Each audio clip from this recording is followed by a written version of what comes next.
Hey, welcome back. My name is James Johnson, and my expertise lies in retirement and estate planning. And what I want to talk to you about today is the 401k nightmare. Do you really know what you're getting yourself into? So I'm going to make a deal with you. I'm going to loan you some money right now. I'm going to write you a check for $100,000. And here's the deal. You're probably going to have some questions. And the two questions that are most commonly asked when I make this offer is, when do I have to pay it back? And what rate do I have to pay it back at? What's the interest rate I have to pay? So if the deal went like this, I don't really need the money right now, so I'll let you know when you have to pay it back. And interest rates suck right now, so when it comes time to pay it back, I'll tell you what the interest rate is. Would you borrow that money? And I have yet to have a person tell me they were actually going to borrow that money unless they were making a joke about it. They're going to die tomorrow and not pay it. But most people would never borrow that money under any circumstance. And I believe you wouldn't either. So I want to explain to you how the 401k actually really works. Now, what you have here in front of you is what we call our personal economic model. And if you've seen me use the personal economic model, you understand that money basically comes down this big tube over here, hits this tax filter, and then it's consumed and gone forever. But the way we bypass this tax filter is what we do is we put money through this tube over here and we contribute it over into our 401k. Now, for most people, when they look at that, this is what they believe is going on. They believe that they're just contributing money over into that account and it's getting the gains of the market and the losses of the market, and they don't have to pay any taxes. And they don't. They don't have to pay any taxes today. Because you see, they're taking and they're deferring those taxes out to a later date. Now, they believe that all that money in that account belongs to them. But that's just not true. The IRS sees their plan just a little bit differently than they see it. And the way the IRS sees the plan is they place a place to put taxes for the future. Now, the interesting thing about that is that it's actually against the law for the government to invest government funds in the stock market, yet they found a way to do it. And the way they found to do it is they got you to do it.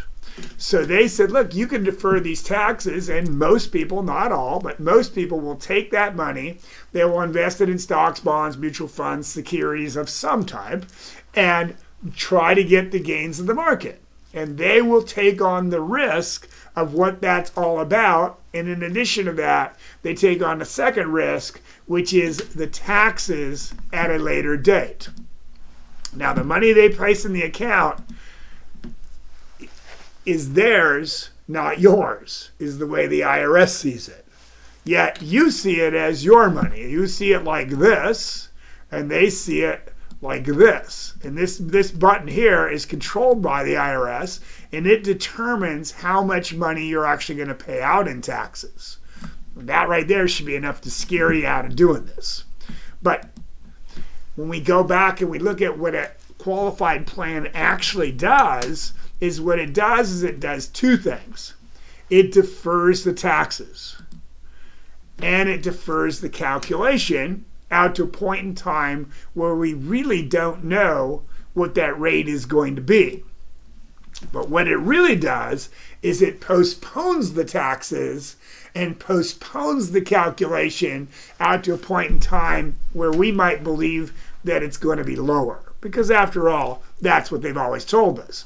You should put your money inside of a tax-deferred account because you're going to grow on money you would have otherwise paid in taxes. And in the end, you're going to have more money because you're going to be in a lower tax bracket. Well, the thing is that that's probably not true, okay? Because if the future rates are lower, you'll have more money. But if the future rates are higher, you'll have less money because you'll have to pay more in taxes. So let's take a little look at, the tax thresholds over the years. Since the inception of the temporary income tax and the establishment of the IRS in 1913, we're here from the government, we're here to help you, all the way out to 2022, our rates have looked like this. Our top marginal tax bracket started off at $7,000, 7% rather, and $20,000 lowest tax bracket. And if you look out here, it went as high as 94% with a threshold of $2,000 lowest tax bracket and top bracket at $200,000. And currently today, our top marginal tax bracket is 37%. That's on $647,000. And it's $20,550 at a 10% low rate. Now, if we look at that going forward, then we would look at the tax history on a chart that looks like this, and we would see our average has been 56.94%. Yet we're sitting out here at a 37% right now today.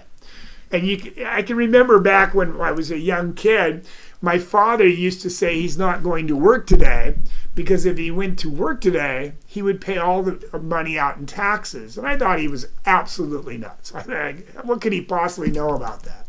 But as I began to learn about taxes, I realized that when he went to work, if he went to work that day, between his state and Fed, he was going to pay out over 75% of it in taxes. He was only going to take home 25% of what he made, and he just didn't see that as worth it. So if we look here, we have a national debt that's $31 trillion. That's with a T. And if I was to take $1 trillion and I was to stack it here on top of my desk, it would go around the earth twice. It's a very big number. We have a national budget of $4.6 trillion, but we spent $6 trillion. We spent $1.4 trillion more than we brought in. Our unfunded deficit down here for Social Security, Medicare, and prescription drugs is $182 trillion in this right corner. So we're basically $213 trillion upside down with a $4.6 trillion budget. If we didn't spend a single dime in the government, it would take us a very long time just to recover where we're at. So it's a pretty safe guess to say that going forward in the future, there's a very good chance that the government is going to raise taxes. So let's talk a little bit about how taxes work. So if we look at the tax brackets, and let's just say we're married filing jointly here, and we're at $220,000 in gross income. This is an accumulation of our W-2 and 1099 income, capital gains, these types of things, maybe business income, rental income, all go into your gross income. Then we get our deduction. We might be itemizing, but let's say our standard deduction is $25,009. If we calculate that, our taxable income is $194,100. Now, we have an increasing tax level, each level of money that we have. So if you start on the $0 to $20,550 of that $194, it's taxed at 10%. So your tax on that is $2,055. And it's important to understand that we're only talking about federal tax rates here. We have to put the state, for whatever state that you're in this as well. And there are also progressive tax levels. So between $20,551, it's 83 at 12%, which is $7,560.